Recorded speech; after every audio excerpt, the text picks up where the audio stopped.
Terima kasih Tan Sri Kongsi. Sebenarnya saya kurang daripada 2 minit perkara yang nak bangkitkan. Lebih baik kalau tepat jam 1 berhenti. Jadi senang bagi saya. Ya, perkara yang ringkas ini berkenaan dengan Mardi.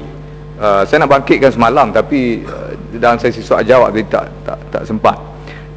Isunya ialah kerana melihat pada perbelanjaan yang diperuntukkan pada Mardi untuk 2 tahun begitu besar, ada 323 juta.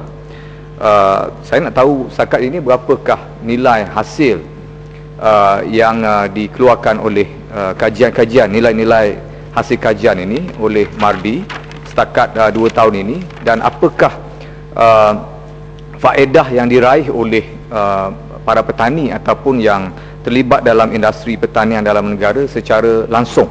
Maksudnya mungkin ada usahawan ataupun petani ataupun peladang yang menerima secara langsung faedah dia diberikan hasil kajian untuk dipraktikkan oleh mereka. Saya nak tahu berapakah nilai hasil itu dalam bentuk kewangan atau ukuran kewangan. Perkara kedua, saya nak ringkaskan perkara kedua, itu berkenaan dengan isu livestock auditing ataupun dengan izin cara kita mengira atau melaporkan hasil-hasil berkenaan dengan ternakan atau haiwan-haiwan hidup yang menjadi sumber makanan negara, yang dikategorikan sebagai sumber makanan negara, seperti lembu, kambing, biri-biri, ayam, itik dan sebagainya, yang selama ini hari kita tengok kerajaan berbelanja 11.3 juta 11.3 bilion keseluruhannya daripada tahun 2007 untuk menghidupkan industri livestock dalam negara kita.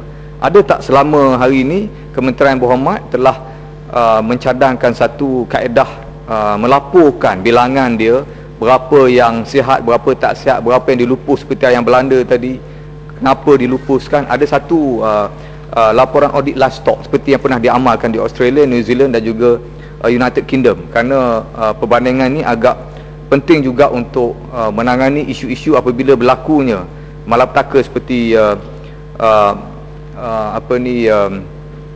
penyakit kuku dan mulut, penyakit lembu gila dan sebagainya. Menjadi penting juga untuk dilihat dari segi statistik dan kaedah kerajaan menangani isu-isu tersebut.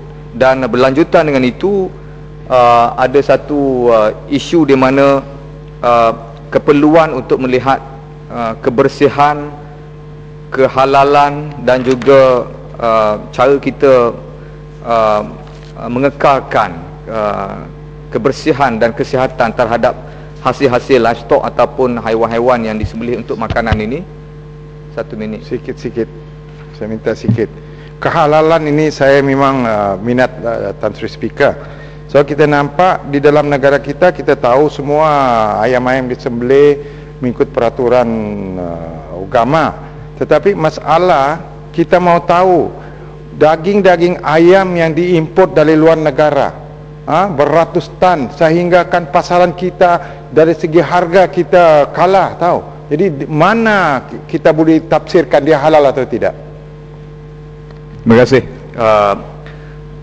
sahabat ahli parlimen yang selalu membangkitkan isu halal. Saya ingat dan saya memang mengikuti perkembangan isu halal yang dibawakan oleh sahabat ahli yang berhormat tadi. Dan saya juga mencadang kepada kementerian supaya setakat ini kita boleh mengemukakan secara pendahuluannya, supaya secara orang kata peringkat permulaannya, kaedah kita mengaudit kehalalan dan sistem penyembelihan sekurang-kurangnya. Di United Kingdom, yang berhormat Tan Sri Pengerusi, untuk mengendalikan seekor lembu disembelih itu berlapis, beberapa tapisan dibuat, seperti pengendali itu mestilah sihat, tidak demam, suhunya mestilah 37.5 Celsius ke bawah suhu badannya. Melebihi daripada itu dianggap demam dan tidak layak untuk mengendalikan makanan ataupun haiwan-haiwan disembelih untuk makanan rakyat mereka.